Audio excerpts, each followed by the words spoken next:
හරි. අපි අද කතා කරන්නේ ශ්වසන පද්ධතිය. ඒ කියන්නේ මිනිසාගේ ශ්වසන පද්ධතිය කතා කරන්න හදන්නේ. දැන් මේ වීඩියෝ ගහන්න වෙලා තියෙන්නේ අපිට බොහෝම කෙටි කාලයක් තුල විතරයි. මොකද full වීඩියෝ අපිට දාන්න හැකියාවක් නැහැ. අපේ YouTube එක අනුමත ගා තියෙන්න ඕන. අනුමත ගා තියෙනවා subscribe ගොඩාක් ප්‍රමාණයක් තියෙන්න ඕන. ඒ නිසා අපිට වැඩි කාලයක් ගන්න බැරුව කෙටි කාලයෙන් තමයි කරන්නේ. ඒක නිසා තමයි වේගෙන් කරන්නේ. නිසා අපිට වැඩි කාලයක් කරන් වීඩියෝ කරන්න ඕන නම් හැකිතරම් subscribe කරන්න. ඒ වගේම 9 10 11 වසර 3 ඕනෑ විද්‍යාව හෝ ගණිතය කියන දෙකේම ඕනම ගැටලුවක් තියෙනවා නම් මේ නම්බරට කෝල් එකක් දෙන්න නැත්නම් WhatsApp කරන්න. ගැටලුවක් නැහැ විසඳක දෙන්න. හරිද? ඒ නිසා විශේෂයෙන් කියන්න තියෙන්නේ වීඩියෝ ටික හැකිතරම් subscribe කරන්න. එහෙම වුණොත් අපේ පාඩම් හිමින් උගන්වලා දාන්න පුළුවන්කම තියෙනවා. හරි. අපි බලමු ශ්වසනය කියන්නේ මොකක්ද? ශ්වසනය කියන්නේ ජීවීන් තුළ ජීව ක්‍රියා සිදු කිරීමට අවශ්‍ය ශක්තිය ලබා ගැනීමේ ක්‍රියාව. ඒ කියන්නේ සියලු ජීවීන්ගේ ජීව ලක්ෂණයක් තමයි ශ්වසනය කියන්නේ. ශ්වසනයේදී අපි කෙටියෙන් ගත්තොත් අපි හිතන්නේ ඔක්සිජන් අවශෝෂණය කරගෙන කාබන් ඩයොක්සයිඩ් පිට කිරීමේ ක්‍රියාවලිය. 10 වසර අපි කතා කරලා තියෙනවා. දැන් ඔක්සිජන් අවශෝෂණය කරගන්නේ මොකටද? ඔක්සිජන් අවශෝෂණය කරගෙන කරන්නේ ආහාර දහනය කිරීම. ආහාර කියලා ගන්නේ මොනවද? ගන්නේ ග්ලූකෝස්. ග්ලූකෝස් කියන ආහාරය තමයි දහනය කරන්නේ. දහනය කරනවා කියන්නේ ග්ලූකෝස් කියලා අපි කියන්නේ C6යි H12යි O6යි කාබෝහයිඩ්‍රේට්ගේ සරලම ආකාරය. මේ දහනය කරනවා කියන්නේ මෙයයි ඔක්සිජන් සමග සම්බන්ධ වෙනවා. ඔක්සිජන් සමග සම්බන්ධ වෙලා ලබා දෙනවා ශක්තිය. ඒක තමයි ශ්වසනය කියන්නේ. මේක සමස්ත සියලු ජීවීන් තුළ සිද්ධ වෙනවා. ශ්වසනය. ඒ කියන්නේ අපි ශ්වසනය අපි අර්ථකථනය කරනවා ජීව ක්‍රියා සඳහා ශක්තිය ලබා ගැනීමට සජීවී ශරීර තුළදී ආහාර ඔක්සිකරණය කිරීමේ ක්‍රියාවලිය. එතකොට සජීවී ශරීර තුළ ජීව ක්‍රියාවට අවශ්‍ය ශක්තිය ලබා ගැනීමට ග්ලූකෝස් ඔක්සිකරණය. අපි ඔක්සිකරණය කියන වචනේ පැහැදිලි කිරීමක් කරනවා ඉදිරි මාතෘකාවකදී. ඔක්සිකරණය ලොකු කතාවක්. අපි සරලව ගත්තම ඔක්සිකරණය කියන්නේ ඔක්සිජන් සමග සම්බන්ධ වීම කියන අදහස ගන්න පුළුවන්. නැත්නම් ඉලෙක්ට්‍රෝන පිට කියන එහෙම කතා කරන්න පුළුවන්. එතකොට මේ ග්ලූකෝස් ඔක්සිජන් සමග සම්බන්ධ වීම ඔක්සිකරණය. මේක අපිට ලැබෙන ප්‍රධාන වශයෙන් ප්‍රතිඵලයේ ශක්තිය ලැබෙනවා. එතකොට සමස්ත ජීවී මේ ක්‍රියාව සිද්ධ කරනවා. ඒ කියන්නේ සුද්ධ ජීවීන් ඉඳලා මහා ජීවීන් සියලු දෙනා. මේ අපි කතා කරන්නේ මිනිසාගේ ශ්වසනය ගැන. මිනිසාගේ ශ්වසනය ගැන කතා කරනකොට මිනිසාගේ ශ්වසනය එකවර සිද්ධ වෙන්නේ නැහැ. මොකද සංකීර්ණ ජීවියේ මිනිසාගේ ශ්වසනය මුලින්ම බාහිරින් තියෙන වාතය නැත්නම් ඔක්සිජන් අපේ ශරීරය තුළ ගන්නවා. ඒ සඳහා ශ්වසන පද්ධතියක් තියෙනවා. ඊට පස්සේ ඒ වාතය අපි ගන්නේ ගර්ත තුළට. නැත්නම් පෙනහලේ තියෙන කුටීරයක් තුළට. මේ කුටීරය තමයි අපි ගර්තය කියලා හඳුන්වන්නේ. ඒ ගර්ත තුළට ගත්තට පස්සේ ගර්ත තුළ තියෙන වායු රුධිරයේ තියෙන වායුත් එක්ක විසරණය වෙන්න ඕන නැත්නම් හෝමාරු වෙන්න ඕන. ඊළඟට හෝමාරු වුණාට පස්සේ රුධිරයෙන් ශරීරය වෙතට වායු ගෙනියනවා. ශරීරයේ ගාවදී වායු අවශෝෂ අරගෙන විසරණය වෙලා මේ කියන ක්‍රියාවෙ සිද්ධ වෙනවා. මේක වෙන්නේ සජීවී ශරීරය තුළ. ඒතකොට මිනිසාගේ ශ්වසනය ගත්තම සජීවී ශරීරය තුළට මේ වායු ගමන් කරන්නේ බාහිර සමෙන් ඇතුල් වෙන්නේ නැහැ. අපිට විශේෂ පද්ධතියක් තියෙනවා. ඒ ශ්වසන පද්ධතිය හරහා තමයි ගමන් කරන්නේ. එතකොට අපේ නැත්නම් මිනිසාගේ ශ්වසනය පියවරවල් 3කින් සිද්ධ වෙනවා. ඒ තමයි එකක් ආශ්වාසය හා ප්‍රාශ්වාසය. ඒ තමයි වාතය ඇතුළට ගන්න විදිය. නැත්නම් බාහිර ශ්වසනය. ඊට පස්සේ පෙනහල තුලදී වායු කුටීර තුලදී වායු භූමාරු වෙනවා. ඒක අපි කියමු ගර්ථීය ශ්වසනය. තුන්වෙනි එක තමයි ශරීර තුලදී මෙන්න මේ කාරණාව සිද්ධ වෙන එක. ග්ලූකෝස් ඔක්සිකරණය වීම. එහෙනම් මිනිසාගේ ශ්වසනයේ පියවර 3යි. ඒ තමයි ආශ්වාසය ප්‍රාශ්වාසය. දෙවෙනි එක ගර්ත තුල සිදුවන ගර්ථීය ශ්වසනය. තුන්වෙනි එක තමයි ශරීරීය ශ්වසනය. එහෙනම් අපි මුලින්ම කතා කරනවා අපේ කොහොමද ආශ්වාසය ප්‍රාශ්වාසය සිද්ධ වෙන්නේ කියලා. අපේ ශරීරයේ ගත්තොත් කඳ කෑල්ල ගත්තොත් කඳ මේ බුරිය කඳ ගත්තොත් ප්‍රධාන වශයෙන් කොටස් දෙකකට බෙදනවා. පඨවි ඔකට අපි ගමු මහා ප්‍රාචීරය. මේ ඇඳේ මහා ප්‍රාචීරය. මතක ඇති ආහාර ජීවන පද්ධතිය අපි ගත්තා. මෙන්න මෙතන තමයි ආමාශය සෙට් වෙන්නේ. ආමාශය අක්මාවදී. මේකේ උඩ කුටීරයට කියනවා උරස්. මතක තියාගන්න ගේසි උරයිස සම්බන්ධයි. උරස් කුහරය. යට කුටීරයට කියනවා උදර කුහරය. උදර කුහරය. ශරීරයේ කඳ ගත්තොත් එහෙම කඳ ප්‍රධාන කොටස් දෙකයි. උඩේකට කියනවා උරස් කුහරය, යටේ කියනවා උදර කුහරය. මේ උරස් කුහරය ආරක්ෂා වෙලා තියෙන්නේ පර්සු කූඩුවක් මගින්. ඒ කියන්නේ අස්ථි පද්ධතියක් මේ වටා තියෙනවා. මේකේ ඉඩකඩ සහ මුලින්ම අයත් වෙන්නේ පෙනහළු දෙක. ලොකු මළු දෙකක් තියෙනවා. ඒ දෙකට සහ හෘදයට. හෘදය වම් පැත්තට වෙන්න මේ වම් පෙනහළුවෙන් පොඩි ඉඩකුත් අරගෙන ඕනම හෘදය පිට.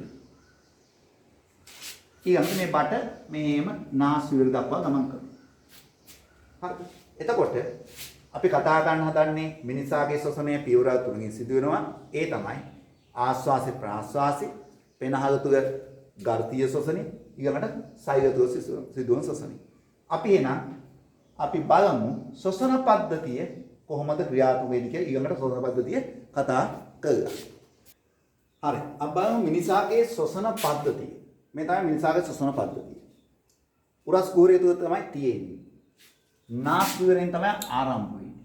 අපි වාතයේ ඇදගන්නේ සිරුර තුළට නාස්විරෙන්. නාස්විරෙන් ගියා මෙතන හමු වෙනවා ගසනිකාව. ගසනිකාව කියන්නේ මේ මුඛ විවරයයි නාස් විවරයයි පොදු ස්ථානයි. අපි ආහාර ජීවන පද්ධතිය කතා කරා. ඊට පස්සේ ඉදිරියෙන් තියෙනවා ප්ලාස්ටික් බටයක් වගේ ශ්වාසනාලය. ඊට පස්සෙන් තියෙනවා අන්නසෝතේ. අන්නසෝතේ තියෙන්නේ ආහාර ගමන් කරන. ඒක රබර් බටයක් වගේ. මේක ප්ලාස්ටික් බටයක් වගේ. ඒ නිසා මේ ප්ලාස්ටික් බටේට ආහාර ඇතුළු වීම වළක්වන්න මෙතන තියෙනවා අපජීවිකාව. මම නම් කරේ නැහැ මෙතන. අපිට ශ්වසන පද්ධතියනේ කතා කරන්න ඕනේ. ශ්වසන පද්ධතියේ කොටස් වෙන්නේ නාස් විවරේ, ගසනිකාව, ඕනම් සොරාවේ කියන්නේ ශාසනාවේ ආරම්භක ස්ථානය. ආරම්භක ස්ථානයේ පොඩ්ඩක් පිරිමෑගෙන නම් ඉදිරියට ගියොත් ද්විතීයික ලක්ෂණයක් වශයෙන් මේ සොරාවේ තුල තියෙනවා සොරතන්තු. මේක බටයක් නම් බටේ වටේ මෙහෙම පටලයක් තියෙනවා. ඒ පටලේ වාතයේ ගමන් කරන කම්පණය වෙනවා. ඒ කම්පණයෙන් අපි හඬ උපදවනවා. ඒ හඬ තල්, දිව, දත්, තොල් සියල්ල භාවිතා කරලා වචන බවට පත් කරගන්නවා. එතකොට මේ ශාසනාලය හැදලා තියෙන්නේ කාටලේජ් වලින්. ශාසනාලයේ කෙලිම බටයක් විදිහට නෙමෙයි තියෙන්නේ. C අකුරේ හැඩ සයිඩ්. මේව අසම්පූර්ණ කාටලේජ් මුදු තියෙන්නේ. මේ වගේ මුද්දක් තියෙනවා. ඒ මුදු කොහොම පහකට ඕම එකතු කරලා හැදලා තියෙන්නේ. එතකොට මුදු වල තියෙන විවර තියෙනවනේ. විවර වැහෙනවා මේක වටා පටලයක් තියෙනවා. ඒ වගේම ඒ විවර තියෙන්නේ පිටිපස්සට වෙන්නේ. ඒ විවරයට වැහෙනවා අන්‍යසෝතේ. අන්‍යසෝතේ කියන බටේ මේක අන්‍යසෝතේ නා ඒ විවරයේ ඊගොත් සෙට් වෙනවා. તો ශාසනාලයේ තියෙන අන්‍යසෝතේ ඉදිරියෙන් ශාසනාලයේ හැදලා තියෙන්නේ අර්ධ උතාකාර මේ කොටස් වලින්. ඒ කියන්නේ හරියට ගත්තොත් එහෙම C අකුර හැටි. කාටලේජ් මුදු. එහෙම වෙලා තියෙන්නේ. මේකට වාතය යනකොට ඕනනම් පොඩ්ඩක් ඔහොම ඈත් වෙන්න හැකියාව තියෙනවා. තෙරපියට ඔර්තු දෙනවා. ඒ කියන්නේ පීඩන ඔර්තු දීමක් වෙනවා.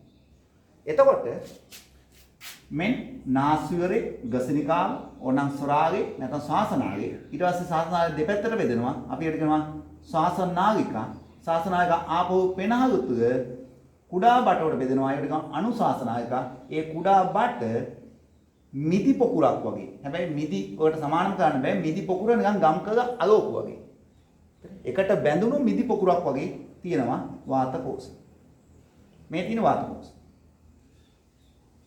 හරි. එතකොට මේ තමයි වාතකෝෂ.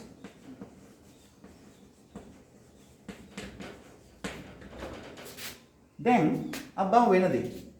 අපි ආස්වාද ප්‍රාසාද පසුව කතා කරන ඉස්සෙල් බලමු. වාතය ඇතුල් වෙන්න ඕනේ නාස්විවරේ. නාස්විවරෙන් ඇතුල් වෙනකොට සිදුවන දේවල්. එකක් තමයි නාස්විවරේ දිගේ ගමන් කරන වාතයේ බොහෝ දිගු ගමනක් යනවා.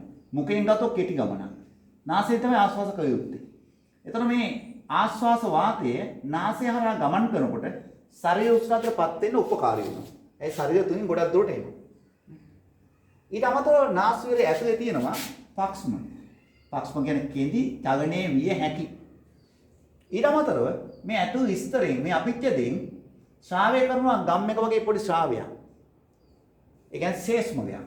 මේ ශේෂ්මගය සහ පක්ෂම නිසා මේක තුල වාතය ෆිල්ටර් වෙලා නැත්නම් වාතය පිරිසුදු වෙලා තමයි ඇතුළු වෙන්නේ. වාතය පිරිසුදු වෙනවා.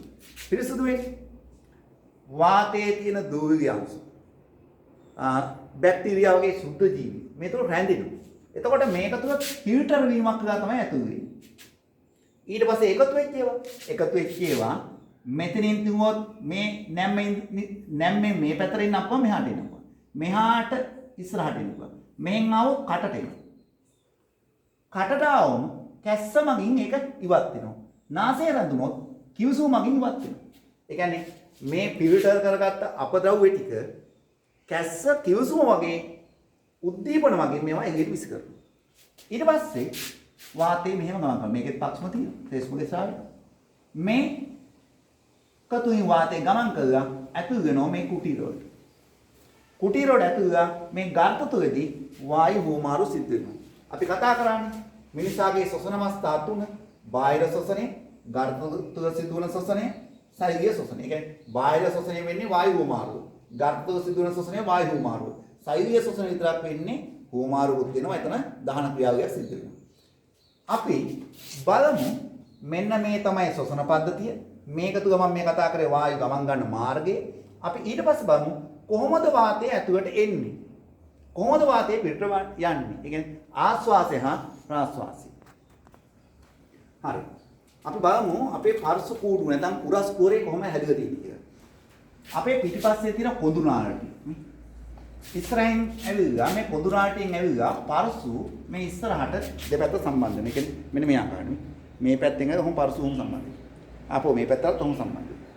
මේ ආකාරයට. එතකොට මේ පර්ශු මෙහෙම පර්ශු පිටනවා. මේ පර්ශු අතර තියෙනවා පේශි. ඒ කියන්නේ කංකාල පේශි තියෙනවා. පේශි. මේ පේශි වලින් පුළුවන් මේ පර්ශුව අදින්න. ඇද්දම පර්ශුව ඔහොම එනවා. ඒ කියන්නේ මේක අසව් සෙට් එකකින් හයි වෙච්ච වගේ මෙහෙම වැඩ කරන්න පුළුවන්. පර්ශු. ඒක අපි පුම්බන්නේ මේ පළමු අවස්ථාවේ. ආපහු අපි නිකන් අතෑරියා මේ අවස්ථාව. දැන් මේ ක්‍රියාවලියට තව උදව් වෙනවා මහා ප්‍රාඥය. මේ තමයි අපි හුස්ම ඉවර කරපු අවස්ථාව. ඒ කියන්නේ ප්‍රාශ්වාස කරාට පස්සේ මේ පර්ශු ටික පල්ලෙහෙන් තියෙන්නේ පහකට වැටිලා. මහා ප්‍රාඥයේ තියෙන්නේ හො. මහා ප්‍රාඥයේ සාමාන්‍ය පීඨුම මේක. ඉහළට ගිහලා තියෙනවා. එතකොට ප්‍රාශ්වාස කරපු ගාවට පර්ශු ටික පහකට ගිහලා. මහා ප්‍රාඥයේ තියෙන පීඨුමේම තියෙනවා. ආශ්වාසෙද වෙන්නේ අපි හුස්ම අල්ලනවා කියලා කරන්නේ මේ පර්ශු ටික ඉහළට අදින්න. එහෙම අදින්නේ මේ පර්ශු අතර තියෙන පේශි නැත්නම් අන්තර් පර්ශුක පේශි සංකෝචන අන්තර් පර්ශුක පේශි සංකෝචනය කොට පර්ශු ඉහළට යනවා. එහෙනම් අන්තර් පර්ශුක පේශි සංකෝචනය කොට පර්ශු ටික ඉහළට යනවා. ඉහළට යනවායි කියන්නේ මේක ඉදිරියටත් ඉස්සරහම. එතකොට මෙන්න මේ උරස් කුරේ පරිමාව වැඩි වෙනවා. මොකක් නිසාද? අන්තර් පර්ශුක පේශි සංකෝචන වෙනකොට. හරි දේශී වචනේ. එතකොට මහා ප්‍රාචීරය වෙන්නේ සංකෝචන වෙන එක. ඒ තියෙන්නේ මෙහෙමනේ සාමාන්‍ය. මේ සංකෝචන. හැකිලින. මහා ප්‍රාචීරය සංකෝචනය වීමයි මෙන්න මේ පේශි සංකෝචනය වීමයි දෙකම මහා ප්‍රාචීරය සංකෝචනාම මේ කාමරේ ඉඩ වැඩි වෙනවා. මෙයා පළහට එන නිසා. අන්තර් පර්ශුක පේශි සංකෝචන සහ පර්ශු ටික ඉහළට යනවා. ඔය හේතු දෙකම නිසා මේ කාමරේ ඉඩ වැඩි වෙන නැත්නම් පරිමාව වැඩි වෙනවා. මේකදී ප්‍රාශ්වාසයේදී ප්‍රාශ්වාසය වෙන්නේ ප්‍රාචීරය තිබුණු තැනට ගමන් කරනවා. ඉහිළු වෙනවා. අන්තර් පර්ශුක පේශි සංකෝචනය අතහරිනවා. ඉහිළු වෙනවා. මේ දෙකම ඉහිළු වුණාම තියෙන පීඨුම කියන්නේ පර්ශු ටික තියෙන්නේ පහකට කියලා. මහා ප්‍රාචීරය තියෙන්නේ ඉහළට ගිහිල්ලා. එතකොට මේ කුටීරයේ පරිමාව අඩු වෙනවා. අඩු වුණාම මේකේ තෙරපුම වැඩි වෙනවා. වැඩි වෙලා පරිමාව අඩු වෙනකොට තෙරපෙනවා. ඒතර පරිමාව අඩු වෙනකොට තෙරපිලා පීඩනය වැඩි වෙලා මේකේ තියෙන වාතය පිටට යනවා. මේකදී පරිමාව වැඩි වෙනවා. මේ දෙකම හේතු නිසා ඒතර පීඩනය අඩු වෙනවා. පිට තින වාතය ඇතුළට ගලාගෙන එනවා. ඕන හොඳ සරල ඇටුමක් තියෙනවා. ඒ තමයි පොතේ තියෙන ඇටුම මම අඳින්නේ. මේක අපි කරනවා නම් අපිට මේ බැලුම් බෝල දෙකක් හදන්න ආගේ අමාරුයි. මොකද මේ වගේ අපිට බට පවත්වාගෙන යන්න බැරි නිසා ඔහොම බට දෙකක් දාලා මේකට බැලුම් බෝල දෙකක් දාලා මේන මෙහෙම වාදනයක් අරගෙන මේ වාදනේ පල්ල නැති වෙන්න ඕන. පල්ලට ලොකු බැලුම් බෝලයක් අරගෙන බැලුම් බෝලේ ලොකු බැලුම් බෝලේ මෙන්න මේක කපලා දැම්ම. මේන්න මෙහෙම දාගත්තා. මෙතින් ගැටයක් ගහගත්තා. මෙතන මේ ඇබයක් දාලා වාතය ඇතුළේ වලක්වන්න ග්‍රීස් වගේ දෙයක් ගියාම හරි. අපි කරනවා නම් තනි පටයක් දාලා එක බැලුම් බෝලයක් දාගත්තම ඇති. අපි මේ දෙකක් දාන්නේ පෙනහළු දෙක නියෝජනය වෙන්නේ. දාලා මේ ගැට ගහලා දැන් මෙන්න මේ පටලේ තමයි මහා ප්‍රාචීරයේ අපි ආදර්ශ කරන්නේ. දැන් මේ පටලේ මේ පළහැට ඇත්තම මේකේ පරිමාව වැඩි වෙනවා. වැඩි වුණාම මේකේ පීඩනය අඩු වෙනවා. පිට තින වාතය ඇතුළට ගලාගෙන ඇවිල්ලා මේ බැලුම් බෝල දෙක පිම්බෙනවා. මේක ඇතුළට කරපුවම මේකේ පරිමාව අඩු වෙනවා. එතකොට මේකේ පීඩනය වැඩි වෙනවා. මේකේ තියෙන වාතය නිසා බැලුම් බෝල තෙරපීමෙන් මෙහි තියෙන වාතය පිට යනවා. හැබැයි මේ ඇටුමේ ආදර්ශ කරන්නේ නැහැ මේ පරසු පද්ධතියේ ක්‍රියාව. මහා ප්‍රාචීරයේ ක්‍රියාව පමණයි. මහා ප්‍රාචීරයේ ක්‍රියාවෙන් පමණක් මේ වැඩේ වෙනවා නම් මේ ක්‍රියා දෙක නිසා මේ පැහැදිලිව සිද්ධ වෙනවා. එහෙනම් මෙන්න මේ විදිය තමයි ආස්වාසය හා ප්‍රාස්වාසය සිද්ධ වෙන්නේ. අපි බලමු දැන් මිනිසාගේ ශ්වසන අවස්ථාවලින් බාහිර ශ්වසනය තමයි අපි කතා කරන්නේ. දැන් කතා කරන දැන් ගර්ථ තුල සිදුවන වායු හුවමාරුව. ඒ කියන්නේ පිට තින වායු ඇතුළට අරගෙන ඇතුළත තියෙන අපද්‍රව වායු පිටට යවුවා. ඇතුළට කරනවා අපි ඔක්සිජන් වායුව, පිටට යවනවා කාබන් ඩයොක්සයිඩ් සහ ජල වාෂ්ප කියන දෙකම. අපි දැන් බලමු ගර්ථ තුල සිදුවන ශ්වසනය. මේක හරි වැදගත්. මේ තමයි අර අනුශාසනායක විවෘත වන වාතකෝෂ. ඒ වාතකෝෂ මේ එක කොටසක් තමයි ගර්ථ කිය අපි ගන්න. මේක තමයි ගර්ථ. මේ ගර්ථය තමයි මිනිසාගේ ශ්වසන පුෂ්ඨය. දැන් අපිට තියෙන ශ්වසන පුෂ්ඨය තමයි ගර්ථය. මේකෙත් තමයි වායු දෙක අපේ ශරීරයට අභ්‍යන්තර ඇතුල් වෙන්නේ. හුමාරු වෙන්නේ. නැත්නම් විසරණ වෙන්නේ. දැන් වෙන සමහර සතුන්ගේ වෙනස්. උදාහරණයක් මත්ස්‍යන්ගේ කර්ම. ගැඩි විභාගයේ සතෙක්ගේ සම. ඒතර ශ්වසන පුෂ්ඨය අපේ ගර්ථ මත්ස්‍යන්ගේ කර්මල් ගැඩි විභාග වගේ සතුන්ගේ සම. તો මේ අපි කතා කරන්නේ ශ්වසන පුෂ්ඨය. කොහොමද වෙන්නේ? ඒ තමයි ආශ්වාස වාතයේ එනවා ඔක්සිජන් සාන්ද්‍රණය වැඩි. එතකොට මේ ගර්ථයේ වටා තියෙන කේශනාලිකා මේක මෙහෙම ඇඳට ඒ කියන්නේ ගර්ථයේ වටා කේශනාලිකා හොම පිරෙන්න හොම එකතු වෙලා තියෙනවා. මේ ගර්ථයේ වසාගෙන තියෙන කේශනාලිකා පොකුරකින්. මේ අපි නිරූපණය කරපු විදිහ. එතකොට මම පොතේ තියෙන චිත්‍රයමයි භාවිතා කරේ. නැත්නම් මෙහෙම අර ගල් ගෙඩියක් වටා මුල් තියෙන වගේ ඉතිලා තියෙන කේශනාලිකා පොකුර. දැන් මේ රුධිරයට මොකද වෙන්නේ? ආස්වාස වාතයේ සාන්ද්‍රණය වැඩි ඔක්සිජන්. රුධිරයේ ඔක්සිජන් අඩුයි. ශරීරේ පුරා ගියපු රුධිරය තමයි මෙතන ඇවිල්ලා තියෙන්නේ. ඒක ඔක්සිජන් ගොඩාක් අඩුයි. හරිද? එතකොට මේක අපි දන්න ඕනේ 120ක් තියෙනෝනේ. ආස්වාස වාතයේ. ඒ ඔක්සිජන් රුධිරයට ඇතුල් වෙනවා. හතු රුධිර අණු එක. මේ රුධිර ප්ලාස්මාවේ තියෙනවා කාබන් ඩයොක්සයිඩ් අධික ලෙස. ආස්වාස වාතයේ කාබන් ඩයොක්සයිඩ් අඩුයි. 0.04ක් වගේ. 0.04ක් වගේ. දැන් මොකද වෙන්නේ? මේකේ වැඩිපුර තියෙන කාබන් ඩයොක්සයිඩ් සහ ජල වාෂ්ප කියන දෙකම වැඩි සාන්ද්‍රණයේ තියෙන කාබන් ඩයොක්සයිඩ් හා ජල වාෂ්ප විසරණ වෙනවා මේ වාතයට. ඒක ප්‍රාශ්වාස වාතය වලින් ඉවත් වෙනවා. එහෙනම් ගර්ථ තුලදී විසරණය සිද්ධ වෙනවා ආශ්වාස වාතයේ තියෙන ඔක්සිජන් රුධිරයේ තියෙන අධික සාන්ද්‍රයේ තියෙන කාබන් ඩයොක්සයිඩ් හා ජල වාෂ්ප ප්‍රාශ්වාස වාතයට. මේ ක්‍රියාවේ කාර්යක්ෂම වෙන්න මේක තියෙනවා ගුණාංග ගොඩක්. එකක් තමයි මේ ගර්ථ බිත්තිය තුනී සෛල ස්තරයක්. එකකින් විසරණ ක්‍රියාවලිය කාර්යක්ෂම වෙනවා. ඊට අමතරව මෙන්න මේකේ ඇතුල් බිත්තියේ තෙත් සහිතයි. මේකේ ශේෂ්මය ශ්‍රාවය කරනවා. ඒ තෙත් බව විසරණේ කාර්යක්ෂම කරන බලපාන. අපි මේ දවස්වල කතා කරන කොරෝනාවද වෙන්නේ මේ ශ්‍රාවයේ වැඩි වෙලා එතකොට මේ ක්‍රියාවලිය අඩපණ කරනවා. නැත්තම් මේකේ තියෙන નિયમિત තෙත් බව විසරණ ක්‍රියාවලිය කාර්යක්ෂම වෙනවා. එතකොට තෙත් බව තුනී සෛල ස්තරයක් පිටීම කාර්යක්ෂම කරන්න හේතු වෙනවා. ඊට අමතරව මේක වටා කේශනායක ගොන්නක් පීඩන. මේ කේශනායක ගොන්නක් පීඩන. ඒ කෙසනා ගොන්නක් පිටුනා කියන්නේ මොකද්ද? විසරණයේ කාර්යක්ෂමකයේ වැඩි ප්‍රමාණයක් විසරණය කරන්න උදව් වෙනවා. ඊට අමතරව විශාල වාත කෝෂ ප්‍රමාණයක් තියෙනවා. ඒකිනුත් මේ ක්‍රියාවේ කාර්යක්ෂම වෙනවා. එහෙනම් අපි ඔය කතා කරේ කොහොමද ගර්ත තුල සිදුවන වායු භූමාව නැත්නම් දෙවෙනි පියවර. හරි. අපි ඊට පස්සේ බලමු සෛලීය ශ්වසනය. සෛලීය ශ්වසනයේදී වෙන්නේ අර රුධිරයේ භූමාව වෙච්ච ඔක්සිජන් අරන් ඇවිල්ලා සෛල තුලදී ග්ලූකෝස් ඔක්සිජන් සමග සම්බන්ධ වෙනවා. මේ සමස්ත ජීවීන් තුල සිදුවන සෛලීය ශ්වසනය ඔය කතා කරේ. සෛලීය ශ්වසනයේදී වෙන්නේ ඔක්සිජන් සමග සම්බන්ධලා කාබන් ඩයොක්සයිඩ් ජලය හැදෙනවා. ශක්තිය වර්ග දෙකකට හැදෙනවා. එකක් තමයි තාපය හැදෙන්නේ. තාපය.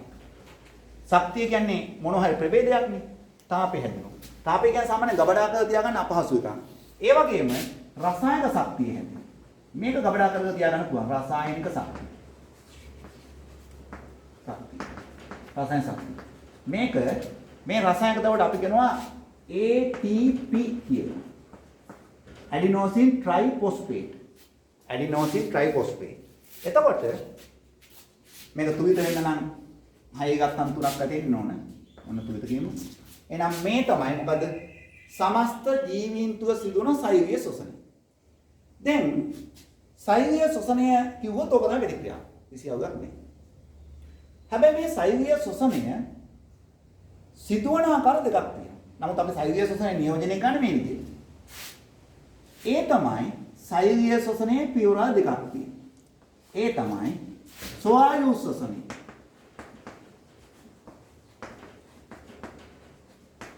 අනිත් තමයි නිර්වායු ශ්වසනය.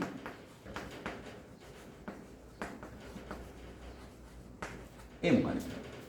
ඒ තමයි සෑම ජීවියෙකම ශක්තිය අවශ්‍ය වෙලාවට අවශ්‍ය ප්‍රමාණයට ඔක්සිජන් නැත්නම් සිද්ධ වෙනවා නිර්වායු ශ්වසනය. ඔක්සිජන් තියෙනවා නම් සිද්ධ වෙනවා ස්වායු ශ්වසනය. එතකොට ස්වායු ශ්වසනය කියලා අපි හැඳින්වුවොත් ආපහු අපි කියන්නේ මේ ප්‍රතික්‍රියාව තමයි. ඒ කියන්නේ C6යි A12යි O6යි ඔක්සිජන් කාබන් ඩයොක්සයිඩ් දාන ජලයේ ශක්තිය. ඔය තමයි ස්වායු ශ්වසනය. සෛලීය ශ්වසනය අපි නියෝජනය කරන්නේ ඕක තමයි. සෛලීය ශ්වසනයේ පියවර දෙකයි. එකක් ස්වායු ශ්වසනය. ඒතර අපෝ කියන්නේ ඔකම තමයි. මේක කොහෙද වෙන්නේ? වෙන්නේ අපි දන්නවා ජීවීන්ගේ තියෙනවා තැනුම් මේකකේ සෛලයේ තියෙනවා අර දිත්ත පටලමේ ඉන්ද්‍රිකාවක් තියෙනවා. ඇතුළු පටලේ අර රැලි සහිතව මතක ඇති. ඒ තමයි මයිටොකොන්ඩ්‍රියා. මේ මයිටොකොන්ඩ්‍රියා තුළ තමයි මේක වෙන්නේ.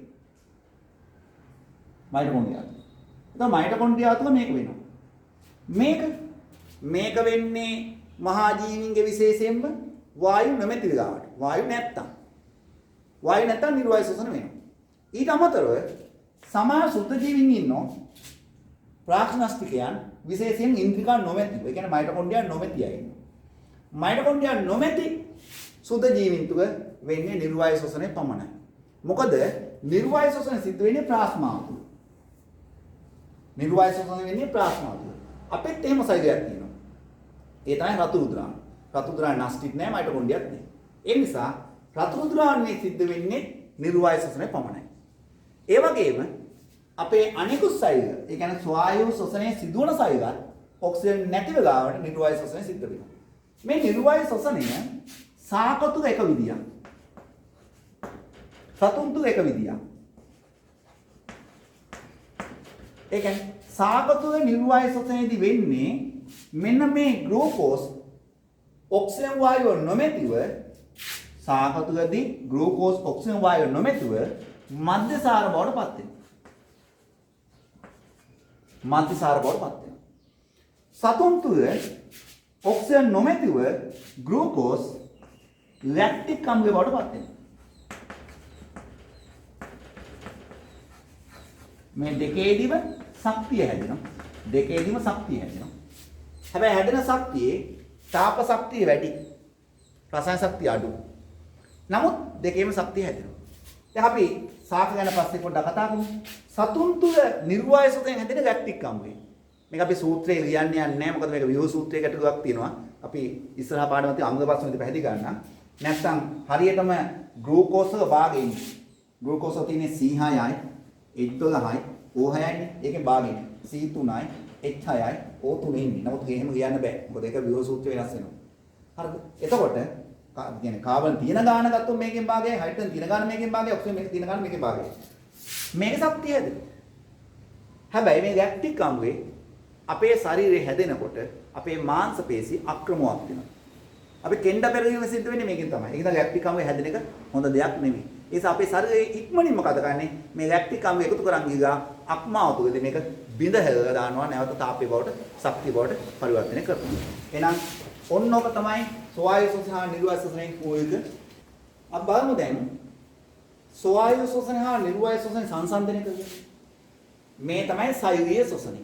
සයුරීය ශෝෂණය අපි හඳුන්වන්නේ සෝවායු ශෝෂණ සමීකරණයම තමයි. අපි දන්නවා මේවට සයුරීය ශෝෂණය වෙනවා ආකාර දෙකකින්. වායු ඇති විට වායු නැති විට. සහ සමහර ශුද්ධ ජීවීන්ගේ කොහොමද සිදුවන්නේ නිර්වායු ශෝෂණය. අර මයිටොකොන්ඩ්‍රියා ඉන්ද්‍රියාව නොමැති. ප්‍රාග්නාස්ටික් කියන්නේ. එතකොට සෝවායු ශෝෂණය වෙන්නේ මොකද්ද? ඔක්සිජන් වැය වෙනවා. නිර්වායු ඔක්සිජන් වැය වෙන්නේ. ඒ වගේම ග්ලූකෝස් සහ මුලින්ම බිඳ හැදෙනවා. මේ ලොකු ශක්තියක් හදනවා. ඒ ශක්තිය වැඩි කොටසක් රසායනික ශක්තිය. මේක නිපදවන ශක්තිය අඩු කොටසක්. ඒකේ ඒ ශක්තියත් වැඩි කොටසක් තාපේ. අඩු ශක්ති ප්‍රමාණය නිපදවන්නේ, නිපදවන ශක්ති ප්‍රමාණය වැඩි කොටසක් තාපේ. ඒ වගේම ග්ලූකෝස් සම්පූර්ණ බිඳ වෙන්නේ නැහැ. ඒක පේනවනේ. මේ ග්ලූකෝස් ලැක්ටික් අම්ලය. මම කියන්නේ මේ තියෙන පරමාණු ටිකේ භාගය ඉන්නේ මෙතන. C6 12 O6 එකේ භාගය. සාකවල ප්‍රතික්‍රම ලිව්වා. මොකද මේක අපිට ලියන්න පුළුවන් අණු ටිකක් තියෙන්නේ. ග්ලූකෝස් බිඳ වෙනවා මධ්‍යසාර C2යි H5යි OH එතිල් මධ්‍යසාර. කාබන් ඩයොක්සයිඩ් ශක්තිය. එතකොට මේකේ ඔක්සිජන් වැය වෙන්නේ නැහැ. හැබැයි නිපදවනවා මධ්‍යසාර සහ කාබන් ඩයොක්සයිඩ්. මේක හැදෙන්නේ ලැක්ටික් අම්ලය පමණයි. මේක අපිට අහිත කරයි. සත්ව සයුස්කෝ සිදුවන්නේ අපේ ඇඟේ සිදුවන ලැක්ටික් අම්ලය අපිට අහිත කරයි. ඒ නිසා අපි ඉක්මනින් මේක ඉවත් කරලා බිඳ හැදලා දානවා. සනික අවශ්‍යතාවයට අපි මේ වැඩේ කරන්නේ. ආශ්වාස කරන වායු ප්‍රමාණය අඩු වෙලා අපිට ශක්තිය ඕන නම් ඒ කියන්නේ සනික ක්‍රීඩාවකදී අපි මේ සනික අවස්ථාවකදී මේක සිද්ධ වෙනවා. එතකොට මෙන්න මේ ක්‍රියාවන් සිද්ධ වෙන්නේ එන්සයිම මගින්. මේ ගන්න එන්සයිම මගින්. මොකද මේ ප්‍රතික්‍රියාව අපිට තව පොඩ්ඩක් කතා කරන්න ඕන. මේ එන්සයිම් මගින්. හැබැයි මෙන්න මේ ප්‍රතික්‍රියාව ශරීරයේ තුලදී සාකසයුව තුලදී එන්සයිම් ආධාරයෙන් ක්‍රියාත්මක වෙනවා. මේ ක්‍රියාව බාහිර පරිසරයේදී එන්සයිම් නැතුව වෙනත් රසායනික ද්‍රව්‍ය හැමෝම සිද්ධ වෙනවා. උදාහරණයක් ගත්තම ග්ලූකෝස් is දිරිරට පුළුවන් මේ ග්ලූකෝස් මේ සිද්ධියම සිද්ධ කරන්න. ඒ කියන්නේ අපි උඩ කරනවා මධ්‍යසාර පැසීමේ ක්‍රියාවලිය. ග්ලූකෝස් මගින් ඒ සුද්ධ ජීවියා යොදාගෙන නිර්වායු ශෝෂණයට සමාන ක්‍රියාව සිද්ධ කරනවා. ඒ නිසා තමයි අපි පොල් මගින් ලබා ගන්නා පැණි ද්‍රාවණේ මධ්‍යසාර නිපදවා ගන්න. එහෙනම් මේ තමයි ස්වායු ශෝෂණය හා නිර්වායු ශෝෂණය. අපි ඊට පස්සේ කතා කරනවා මේ නිපදවන ශක්තියේ රසායනික ශක්තිය කොහොමද අපි ප්‍රයෝජන ගන්න. හරි. අපි බලමු ATP එක කෘත්‍යය. ATP කියන රසායනික ද්‍රව්‍යයක්. එතකොට ඇඩෙනෝසින් ට්‍රයිෆොස්ෆේට්. මේ රසායනික ද්‍රව්‍ය මගින් තමයි අපි නිපදවන ශක්තිය ගබඩා ගන්න. ස්වායු ශෝෂණය හෝ නිර්වායු ශෝෂණයේ ශක්තිය. ඒතකොට ස්වායු ශෝෂණය වැඩිපුර ගබඩා කර ගන්නවා, නිර්වායු ශෝෂණය අඩුවෙන් ගබඩා කර ගන්නවා. නමුත් මේ ශක්තිය ගබඩා කර ගන්න. මේ ගබඩා කිරීම නිසා අපිට ශක්තිය ගබඩා කිරීමේ හැකියාව ලැබෙනවා. ඒ වගේම මේ රසායනික ද්‍රව්‍ය වෙනත් තැනකට ගමන් කරනවා කියන්නේ ශක්තිය අපිට වෙනත් තැනකට ගෙන යන්න පුළුවන්. ඒ වගේම අපිට අවශ්‍ය වෙන ශක්තිය නිදහස් කරගන්න. ශක්තිය ගබඩා කිරීමට, නිදහස් කිරීමට වාහකයන් නැත්නම් වෙනත් තැනකට අරන් යන්න. නිපද වූ තැන නෙමෙයි වෙනත් තැනකට ක්‍රියාත්මක වෙන්න පුළුවන්. එහෙනම් ATP කෘත්‍යය. කොහොමද මේ ශක්තිය නිපදවන්නේ? ATP කියන රසායනික ද්‍රව්‍යය. මේ රසායනික ද්‍රව්‍ය අපිට යදාගන්න නැහැ මම නිකන් කියන්නේ ATP රසායන ශක්තිය අපිට අවශ්‍ය වට බිඳ හැදෙනවා ADP බවට ඇඩෙනෝසින් ඩයිෆොස්ෆේට් බවට. මේක ට්‍රයිෆොස්ෆේට් අර ඩයිෆොස්ෆේට් නැත්නම් ෆොස්ෆේට් කාණ්ඩයක් කැඩෙනවා. කැඩිලා ශක්තිය බවටපත් වෙනවා. ආපහු ඒ කියන්නේ ATP කැඩෙනවා ADP සහ ෆොස්ෆේට් කාණ්ඩය සහ ශක්තිය බවට. ශක්තිය. ආපහු අපේ ගාව ශක්තිය අතිරික්ත වෙනකොට මෙයයි මේ පැත්තට වෙනවා. ඒ නිසා මේක දෙපැත්තට වෙලී තියෙනවා. ශක්තිය මඩුවේ ගන්න මේ බවටපත් වෙනවා. ආපහු ශක්තිය නිෂ්පාදනය වුණාම ස්වායු ශෝෂණයේදී හෝ නිර්වායු ශෝෂණයේදී මේ බවටපත් වෙනවා. දැන් අපි ATP යොදා ගන්න තැන. අපේ සියලු ක්‍රියාවට යොදා ගන්නවා. මේ පේශි චලනයේට සක්‍රීය පරිවහන. සක්‍රීය පරිවහන කොහොමද? අපි ශක්තිය යොදලා සමහර දේවල් අවශෝෂණය කර ගන්නවා. උදාහරණයක් ආහාර ජීර්ණ පද්ධතියේදී අපිට අවශ්‍ය දේවල් අපි අවශෝෂණය කර ගන්නවා. දැන් පෙනහලුතුකදී වායු හුමාරු වෙන්නේ විසරණේ. ඒකට ශක්තිය ඕනේ. සක්‍රීය පරිවහණයෙන් සිදුවන තැන්වලදී අපි තව කීපයක් වෙනවා අපි අහුවෙන තැන් විදිහට කියන්න. සක්‍රීය පරිවහණය කියන්නේ අපි ශක්තිය යොදලා අපිට අවශ්‍ය දේ අවශෝෂණය කර ගැනීම. ඒ වගේම සංකීර්ණ සංයෝග හදන්න යනවා. උදාහරණයක් අපි ඇමයිනෝ අංග අක්මාවතුකදී ප්‍රෝටීන බවට පත් කර ගන්න පුළුවන්. වෙනත් තැනකදී ප්‍රෝටීන බවට පත් කර ගන්න පුළුවන්. ඒතකොට ඇමයිනෝ අංග කියන්නේ සංකීර්ණ සරල එකක්. එයින් අපි ප්‍රෝටීන සංශ්ලේෂණ නැත්නම් නිපදවා ගැනීමට ශක්තිය අපිට ඕන වෙනවා. ඊට වගේම අපේ ඇඟේ නවසෛල නිෂ්පාදනයට ශක්තිය ඕන. ඒ වගේම මේ කලාමැදිරිය විදුයාදා වගේ අය ඔය ATP යොදා ගන්නවා තමන්ගේ ආරක්ෂාවට සහ මේ කලාමැදිරියන් ආලෝක ලබා ගැනීමට විදුයාදා කුඩා විදුලි ධාරාවක් නිපදවලා ආරක්ෂා ලබා ගන්නවා. ඔය වගේ දේවල් අපිට ATP මගින් සිදු කරන්න පුළුවන්. හරි. මෙතෙන් අපේ පාඩම අවසන් වෙනවා. ඔයාලට පුළුවන් පාඩම කියවන්න වීඩියෝ එක 3-4 සැරයක් බලලා නෝට් එකක් සකස් කරගන්න. ඒකට අවශ්‍ය තොරතුරු ටික මම බෝඩ් එකේ දිගින් දිගටම භාවිතා කරා. ඊට පස්සේ මම කියපු දේවල් ටික යොදා ගන්න. කෙටි නෝට් එකක් යොදා ගන්න. කෙටි නෝට් එකක් තමයි මම මේ බෝඩ් එකේ දාලා තියෙන්නේ. ඊට පස්සේ මේ පාඩම සම්බන්ධයෙන් ඕන ගැටලුවක් විසඳ ගන්න ඔයාලට පුළුවන්. ඒ තරම් අපහසු කාරණාවක් නෙවෙයි. තා පහසුයි. මේ අවුරුද්දට ගොඩක් ඒවා වැදගත් වේවි. ඒ නිසා හරියට මාතෘකාව ගවේෂණය කරන්න අපි ඊළඟ වීඩියෝෙන් හමු වෙමු.